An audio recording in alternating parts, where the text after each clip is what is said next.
Hello friends, welcome to Mining Mirror. Welcome to another video of our video series, The Mines Rule 1955. In this video, we are going to discuss chapter number 7, that is Employment of Persons. So friends, if you are new in my channel, please subscribe my channel, please like and share with your friends. If you want to contact me, please WhatsApp me on this number. And please like my Facebook page, that is Mining Mirror. Like the previous videos, in this video also we are going to discuss a number of questions and its answers so that we can easily remember all the rules, regulations and sections related to the Mines Rule 1955. So friends, let's get started. Start करने से पहले यहाँ पे मैं कुछ section का यहाँ पे जिक्र किया हूँ जो माइंस एक्ट 1952 में है. इसमें हम देख सकते हैं सेक्शन नंबर 28 से लेके सेक्शन नंबर 40 तक यहाँ पे उसमें दिखा दिया हूँ. सेक्शन 28 जो है weekly day of rest, 29 compulsory days of rest, section 30 hours of work on ground जो भी है यहाँ पे दे दिया है. इसको यहाँ पे लाने का क्या ज़रूरत था कि ये जो वीडियो में अभी हम लोग बात करने वाले हैं उसमें बहुत सारा रूल्स है जो हम लोग डायरेक्टली इंटर रिलेटेड है 1952 एक्ट का जो सेक्शन है उसमें. देखिएगा अगर हम लोग रूल्स पढ़ रहे हैं तो उसके साथ अगर हम लोग सेक्शन को भी पढ़ लेते हैं ना तो ईजिली हम लोग याद रह जाता है. और यहाँ पे जिक्र किया गया है कि कौन सा सेक्शन में क्या दिया है और उसका रूल क्या है, उसका एग्जाम्पशन क्या है. इसीलिए मेरे को स्टार्टिंग में ये चीज़ दिखाना पड़ा क्योंकि बार बार ये चीज़ हम लोग के सामने आएगा. तो अभी चलते हैं रूल्स को डिस्कशन करते हैं. First rule number 46, persons holding position of supervision और मैनेजमेंट. इसके बारे में बताता है कि जो पर्सन सुपरवाइजर पोस्ट में या मैनेजमेंट पोस्ट को होल्ड करते हैं उनके बारे में. Question number 1, state the section of the mines act related to the supervising staff. देखिए सेम चीज़ जो वहाँ पे मैं दिखाया था लिस्ट, जो यहाँ पे पूछ रहा है कि कौन सा सेक्शन जो माइंस एक्ट 1952 का कौन सा सेक्शन सुपरवाइजिंग स्टाफ के साथ रिलेटेड है. Answer will B section 37. ठीक है, अब चलते हैं क्वेश्चन नंबर 2 में. According to the section who are deemed to be the persons holding positions of supervision और मैनेजमेंट और employed in a confidential capacity. यहाँ पे पूछ रहा है कि जो हम लोग का सेक्शन 37 है उसके अनुसार कौन कौन पर्सन्स या कौन सा पोजीशन सुपरवाइजर या मैनेजमेंट पोस्ट में है या कुछ कॉन्फिडेंशियल कैपेसिटी में एम्प्लॉयड होते हैं. So answer will be post कौन सा है, manager, underground manager, assistant manager, ventilation अफसर, सेफ्टी ऑफिसर, इलेक्ट्रिकल इंजीनियर और mechanical engineer, mining overman, mining foreman, mining sardar, mining mate, mechanical and electrical foreman, electrical supervisor, surveyor and assistant surveyor, medical officer, chemist, assayer. Assayer क्या होता है, sampler जो होता है, assayer, metallurgist जो mineral processing में रहते हैं, welfare personnel officer and any other person who is in opinion of the chief inspector holds A position of supervision और मैनेजमेंट.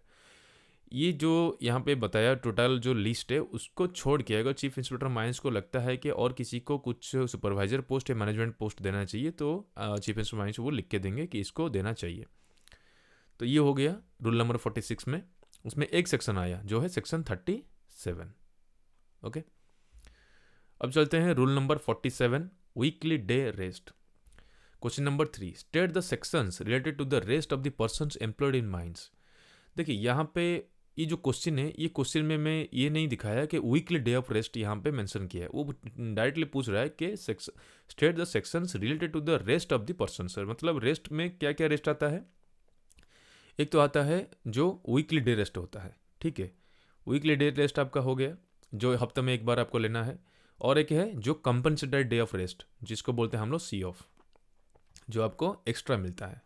ठीक है, अगर आपका रेस्ट के दिन में आप ड्यूटी कर लिए तो उसके बदले में आपको एक कंपनसेटेड डे ऑफ रेस्ट मिलता है.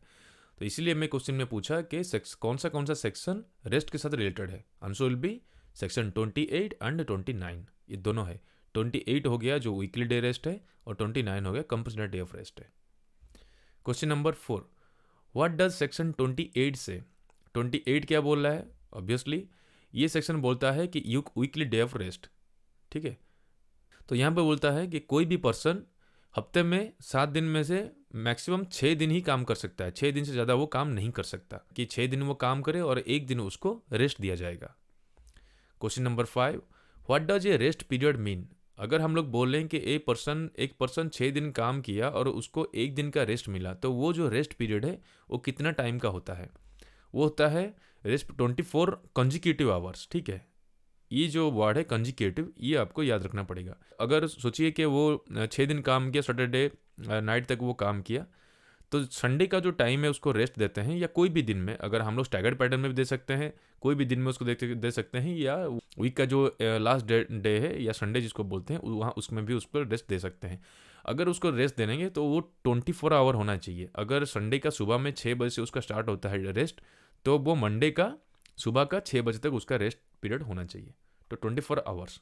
ठीक है, एक नोट है यहाँ पे, there shall be posted up in a conspicuous place outside the office of every mine and notice showing the weekly day or rest, where the weekly day rest is not the same all persons employed in mines notice shall be show the। तो यहाँ पे बताया जा रहा है कि जो weekly day हम लोग रेस्ट बोलते हैं कोई भी पर्सनस का, तो उसको ऑफिस, जो माइंस का ऑफिस है उसको आउटसाइड में एक कंस्पिक्यूस, मतलब ये जो वर्ड है ना कंस्पिक्यूस, मतलब होता है कि जहाँ पे इजीली सबको दिखे, ऐसे कोई जगह पे हम लोग को नोटिस में उसको दिखाना पड़ेगा कि ये पर्सन का इस दिन रेस्ट है, ये पर्सन का और एक दिन रेस्ट है, अगर वीकेंड में उसका रेस्ट है। अगर हम लोग स्टैगर्ड पैटर्न में दे रहे हैं कि ये पर्सन ए का हो गया संडे को, पर्सन बी का हो गया मंडे को, और एक सी का हो गया ट्यूसडे को, उसे हम लोग एक स्टैगर्ड पैटर्न में उनको रेस्ट दे रहे हैं, तो वो भी वहाँ पे हम लोग को चिपका के सबको दिखाना पड़ेगा। अब चलते हैं rule number 48, notice regarding hours of work. कितना घंटा काम करना है उसके बारे में ये रूल है। Question number 6, state the section related to the hours of work. 1952 जो माइंस एक्ट है उसका कौन सा सेक्शन आवर्स ऑफ वर्क के साथ रिलेटेड है? Answer will B section 36। यहाँ पर आप देख सकते हैं, जो लिस्ट आपको दिखाया था उसको और एक बार हम लोग यहाँ पर देख सकते हैं, सेक्शन 36 यहाँ पे दिया गया है। ठीक है, question number 7, in which form the notice of hours of work shall be maintained. कौन सा फॉर्म में जो नोटिस ऑफ आवर्स है, जो कितना घंटा काम करना है किसी को, वो जो नोटिस है वो मेंटेन करते हैं? Answer will be form A. Question number 8, where and what particular shall be shown in the notice regarding the hours of work. जो नोटिस हम लोग वहाँ पे मेंटेन करते हैं वो कहाँ पे रहता है और क्या क्या पर्टिकुलर्स उसमें इंक्लूड रहता है? Answer will be the notice shall be posted outside the mine. जो नोटिस हम लोग मेंटेन करते हैं फॉर्म ए में, माइंस ऑफिस का आउटसाइड में वहाँ पे पोस्ट करते हैं, ताकि कौन कितना घंटा काम करता है और उसमें क्या क्या पर्टिकुलर्स रहता है। First, the time of commencement and end of work at the mine, कब स्टार्ट होता है और कब एंड होता है काम। उसके बाद अगर हम लोग रिले में काम कर रहे हैं तो वो रिले वाला कब स्टार्ट होगा और कब एंड होगा वो भी उसमें रहेगा, मतलब जो शिफ्ट वाला टाइम हो गया। उसके बाद the time of commencement of the intervals of the rest of persons employed, उसके बाद जो रेस्ट किसका कब स्टार्ट होता है वो भी वहाँ पे मेंशन रहेगा। और पर्टिकुलर सिस्टम हो पीरियडिकल चेंजेस और शिफ्ट। रिले मतलब क्या हो गया, यहाँ पे दो चीज़ें, एक हो गया रिले, रिले किसको बोलेंगे और शिफ्ट किसको बोलेंगे। रिले हो गया कि अगर हम लोग एक जगह पे एक ही टाइप का पर्सन्स एक ही टाइप का काम करने के लिए 2-3 ग्रुप है, वो जो ग्रुप है ना वो ग्रुप को हम लोग बोलते हैं रिले, क्योंकि एक ग्रुप काम करके गया और उसके जगह पे और एक ग्रुप आएगा टाइम खत्म होने के बाद, उसका टाइम में वो सेम काम करेगा, तो उसको बोलेंगे हम रिले, उसको शिफ्ट नहीं बोलेंगे। लेकिन जो टाइम पीरियड है, जो टाइम पीरियड में एक एक रिले काम करता है उसको हम लोग बोलते हैं शिफ्ट। तो यहाँ पे दो डिफरेंस है, जो शिफ्ट किसको बोलेंगे और रिले किसको बोलेंगे। ठीक है, question number 9, in which form shall a copy of the above notice to be affixed. तो यहाँ पे जो कौन कितना घंटा काम करता है उसका एक कॉपी भी कौन सा फॉर्म में अफिक्स करके रहता है। Answer will be in the registers maintained in form B C D and E. ठीक है, ये जो और एक 4 फॉर्म यहाँ पे है, form B C D E, उसमें जो रजिस्टर हम लोग मेंटेन करते हैं उसमें भी ये कॉपी रहेगा। लेकिन यहाँ पे मैं बोलना चाहूँगा कि 2017 में एक आया ईज ऑफ कंप्लेंट्स करके एक सर्कुलर निकला था, उसमें क्या है कि गैजेट नोटिफिकेशन भी आया था कि इसमें बहुत सारा पब्लिक से भी कंप्लेन गया था कि गवर्नमेंट को कि हम लोग को बहुत दिक्कत हो रहा है, इसको 1000 ठो इतना सारा आपका फॉर्म रजिस्टर्स है, उसका फॉर्म है, उसमें एक ही टाइप का चीज़ है, बस थोड़ा थोड़ा डिफरेंस है, इसमें कुछ लोग को समझ में नहीं आ रहा था, बार बार प्रॉब्लम हो रहा था। तो उसको लेकर जो कंप्लेन गया तो गवर्नमेंट उसमें एक्ट किया। तो और गवर्नमेंट क्या किया, वो जो इतना सारा फॉर्म था ना ABCDEFGH जो भी था उसको वो रिड्यूस करके बहुत कम कर दिया। उसके बारे में आपको थोड़ा सा बता देते हैं। 2017 में ये वाला नोटिफिकेशन आया, gazette notification, ease of complaints to maintain registers under various labour laws in 2017। ठीक है, तो इसमें बताया गया कि जो भी यहाँ पे form B C D, form E, form A, form G, form H, form I जो भी है सब ओमिट कर दिया गया। उसकी जगह पे सबका भलाई के लिए कि कुछ ही फॉर्म रखते हैं जो सबको याद रह जाए और सारा काम उसी में हो जाए। देखिए यहाँ पे चेंज कर दिया, रिप्लेस किया गया। जो फॉर्म बी है वो हो गया फॉर्म ए। फॉर्म ए में कोई चेंजेस नहीं हुआ है, तो फॉर्म बी हो गया form A. Form C D E, B C D E अभी हम लोग बात किए थे ना, वो हो गया फॉर्म डी। फॉर्म एफ हो गया फॉर्म ई। फॉर्म जी एच हो गया फॉर्म ई। फॉर्म आई हो गया फॉर्म बी। ठीक है, तो एक हो गया फॉर्म ए, एक हो गया फॉर्म बी, एक हो गया फॉर्म डी और एक हो गया फॉर्म ई। ये 4 फॉर्म अभी टोटल में कन्वर्ट हो गया। तो इसके पहले जो हम लोग बात किए थे कि बी सी डी ई, ये जो है यहाँ पे, ये सब चेंज होके बी वाला फॉर्म ए में चल गया। ठीक है, तो उसमें कॉपी जो रहेगा फॉर्म ए में हो गया। सी डी ई में जो कॉपी लगाना था, ये नंबर्स ऑफ आवर्स जो है नोटिस, इसको लगाना था, ये आ गया फॉर्म डी हो गया। ठीक है, बस एक ही फॉर्म हो गया जिसमें हम लोग को मेंटेन करना है। चलिए आगे चलते हैं अभी। Question number 10, what is the duration of an adult to work above ground in a mine. एक अडल्ट जब अबव ग्राउंड में काम करता है उसका ड्यूरेशन कितना होता है। ये वाला आपको रूल में नहीं मिलेगा, ये था सेक्शन में। जो सेक्शन 36 के बारे में हम लोग बात कर रहे हैं कि वहाँ पे नोटिस रहेगा कौन कितना घंटा काम करेगा, उसी में आपको चीज़ें मिलेगा कि एक अडल्ट अगर अबव ग्राउंड में काम करता है तो कितना घंटा काम करेगा।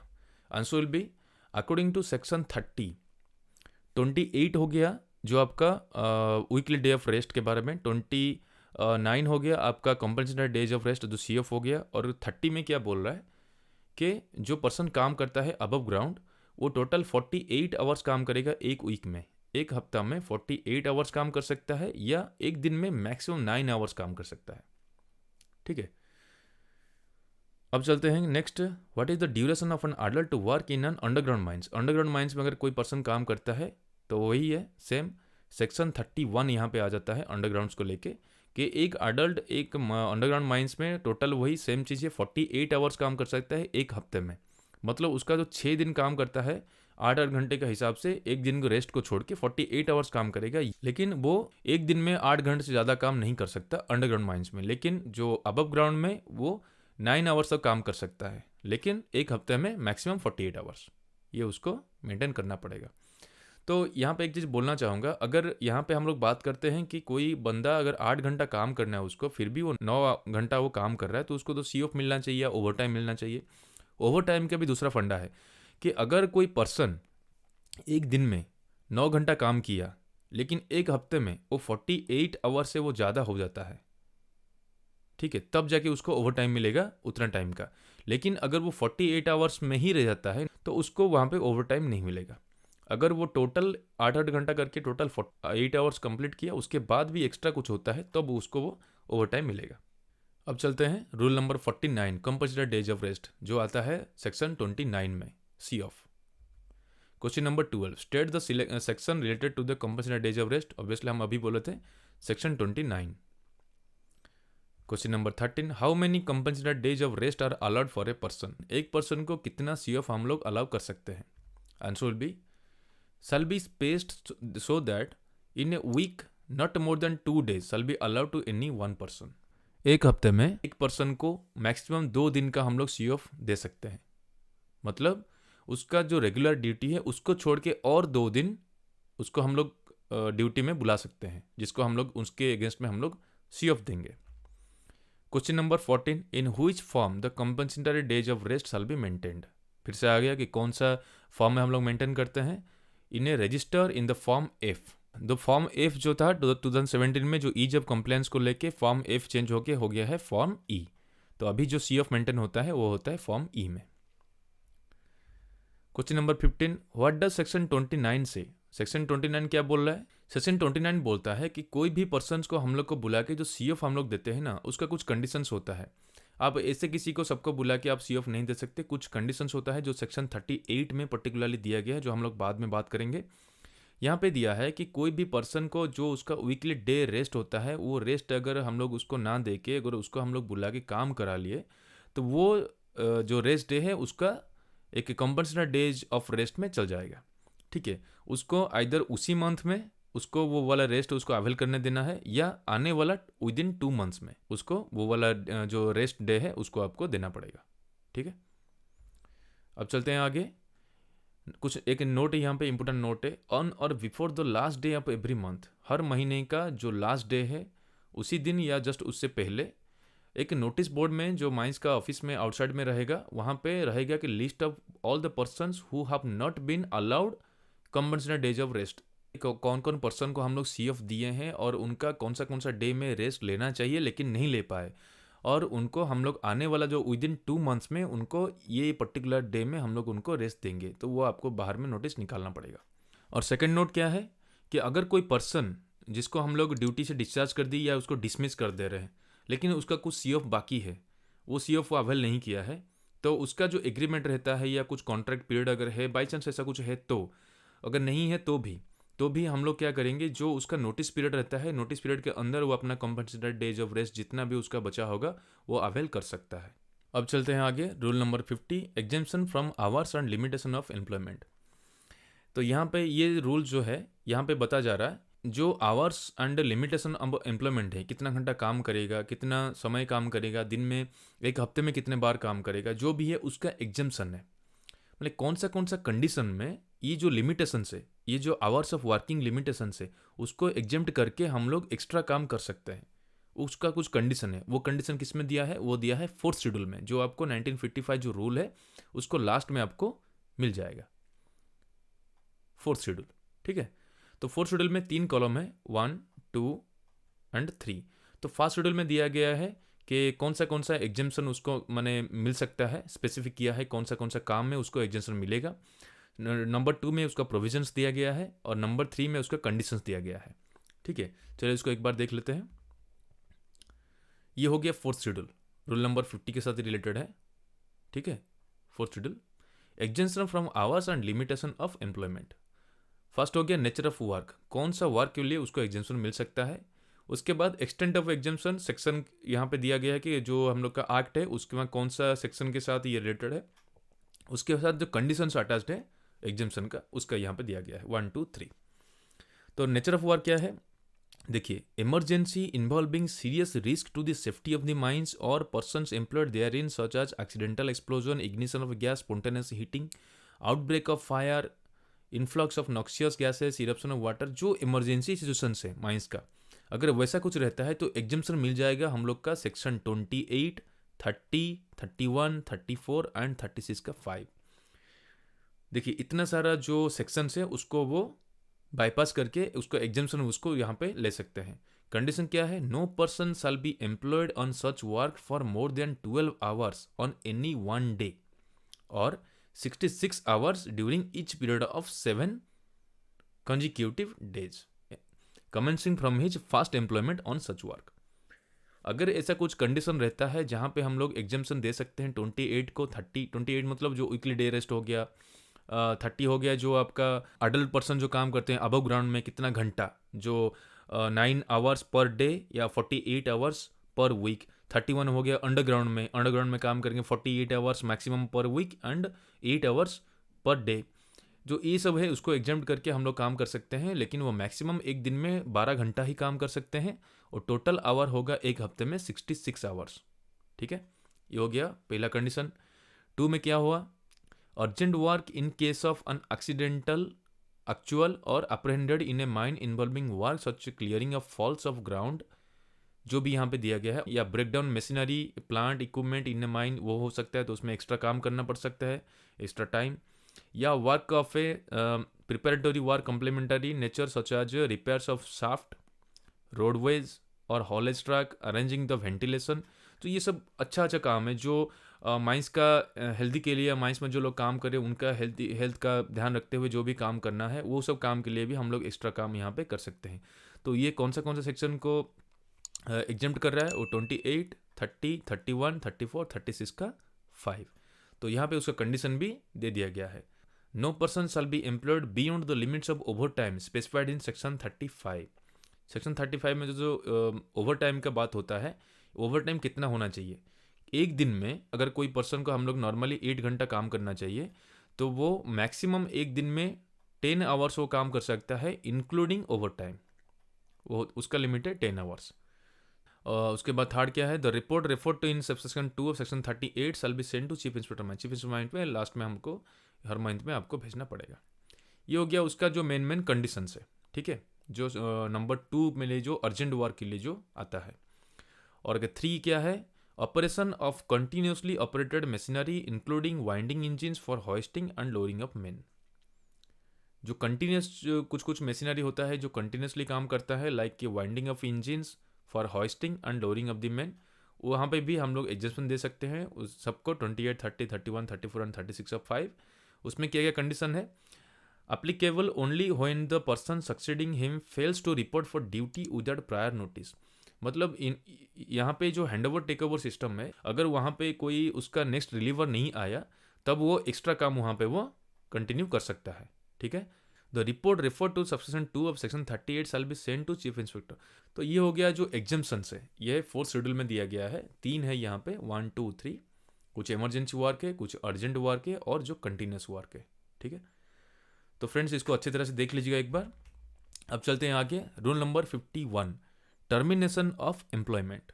अगर किसी पर्सन का एम्प्लॉयमेंट टर्मिनेट हो गया, यहाँ पे जो वर्ड है ना टर्मिनेशन, ये टर्मिनेशन आता है आइदर कंपनी ज़बरदस्ती या किसी कारणवश से किसी का जॉब टर्मिनेट कर लिया अपने से, या कोई पर्सन खुद का जॉब खुद टर्मिनेट कर दिया या खुद छोड़ के चल गया। ये टर्मिनेशन दोनों के लिए काम आता है। Question number 16, what does this term terminate denote. अगर माइंस का कोई पर्सन का एम्प्लॉयमेंट टर्मिनेट हो जाता है या डिसमिस हो जाता है या डिस्चार्ज कर दिया जाता है, और अगर वो पर्सन खुद छोड़ देता है, ये सब में ये टर्मिनेट वाला वर्ड यूज हो जाएगा। Question number 17, in which form the date of termination or leaving shall be entered and maintained. कौन सा फॉर्म में जो टर्मिनेट होता है या जो जॉब छोड़ता है उसका डेट मेंशन होता है। Answer will be form B. तो फॉर्म बी अभी चेंज हो गया है, फॉर्म बी हो गया है फॉर्म ए, ठीक है। अभी फॉर्म ए में हम लोग मेंटेन करेंगे। Rule number 52, employment of apprentices and trainees. Apprentice है या ट्रेनीज है, उनका एम्प्लॉयमेंट के लिए क्या क्या कंडीशंस है या क्या क्या रूल है, उसके बारे में ये बता रहा है। Question number 18, what is the age limit for apprentice employed in the mines. हम लोग को पता है age should be 16। Question number 8, what is the age limit for a trainee employed in a mine. एक ट्रेनिंग के लिए 18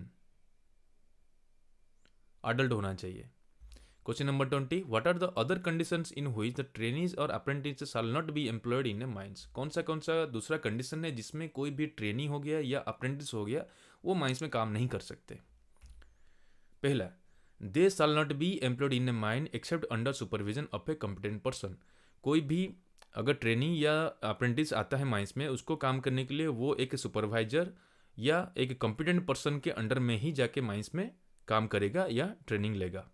second, in any work which is unduly arduous. Mines में जो थोड़ा डिफिकल्ट होता है वहाँ पे वो काम नहीं करेगा। In a close proximity of any machinery involving risk और injury for from any moving part of the machinery. कोई भी मूविंग मशीनरी जो चलता है वहाँ पे उसके बगल में खड़ा होकर काम नहीं करेगा या ट्रेनिंग नहीं लेगा, ताकि उसको इंजुरी होने का चांसेस रहता है। At any place where the dust produced in mining operation is known to constitute a hazard health. Mines का कोई भी एरिया में जहाँ पे ज़्यादा डस्ट प्रोड्यूस हो रहा है वो एरिया में उसको काम करना है या अप्रेंटिस में थोड़ा सा ट्रेनिंग लेने नहीं देना है, ताकि उसको डस्ट हैजर्ड्स वहाँ पे इन्वॉल्व है। तो फ्रेंड्स ये हो गया टोटल हम लोग का रूल नंबर 46 टू लेके रूल नंबर 52, और इसमें रिलेटेड जितना भी क्वेश्चंस हो सकता है मैं यहाँ पे निकाल दिया, और जितना भी सेक्शंस उसके साथ रिलेटेड है उसको भी यहाँ पे बता दिया, और जो भी एग्जाम्पशन है जो 4th शेड्यूल में दिया गया है बहुत इंपॉर्टेंट है, उसको एक बार देख लीजिएगा अच्छे से। और उसके साथ जो भी हम लोग का ईज ऑफ कंप्लायंस के लिए जो चेंज हुआ है 2017 में, जो फॉर्म का नंबर्स चेंज हो गया, फॉर्म का नाम, form A, form B, form C, form जो भी था वो चेंज हो गया, कैसे फॉर्म ए, डी, ई और बी हो गया, तो उसको एक बार आपको अच्छी तरह से याद रखना पड़ेगा। तो फ्रेंड्स ये वीडियो में इतना ही। आई होप कि ये वीडियो आपको अच्छा लगा होगा। अगर आपका वीडियो अच्छा लगा है friends, please like and share with your friends, and if you are new in my channel please subscribe my channel. See you in another video with another chapter. Thank you.